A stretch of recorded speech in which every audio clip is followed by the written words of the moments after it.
Le changement de ton est notable et les propos sont sans détour. Le ministre américain de la Défense Jim Mattis a même indiqué une échéance de 30 jours pour commencer les négociations pour la paix au Yémen. Nous voulons voir tout le monde autour de la table des négociations sur la base d'un cessez-le-feu.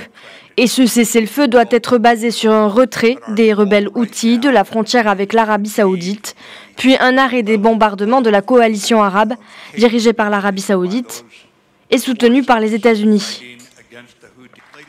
Selon le chef du Pentagone, l'arrêt des hostilités permettra à l'émissaire de l'ONU pour le Yémen, le Britannique Martin Griffiths, de réunir les différentes parties en Suède.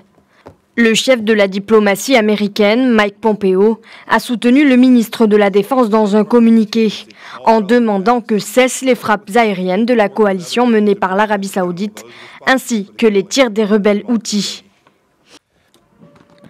Même son de cloche en France, la ministre des Armées Florence Parly a estimé mardi qu'il était plus que temps que la guerre au Yémen cesse.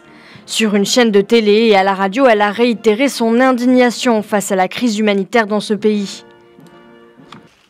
Selon elle, la France fait pression sans cesse aux côtés des Nations Unies pour qu'une solution politique soit trouvée. La ministre française a en revanche une nouvelle fois réfuté que des armes françaises soient utilisées par la coalition contre la population yéménite. La guerre au Yémen oppose des forces pro-gouvernementales aux rebelles Houthis soutenus par l'Iran et qui se sont emparés en 2014 et 2015 de vastes régions du pays.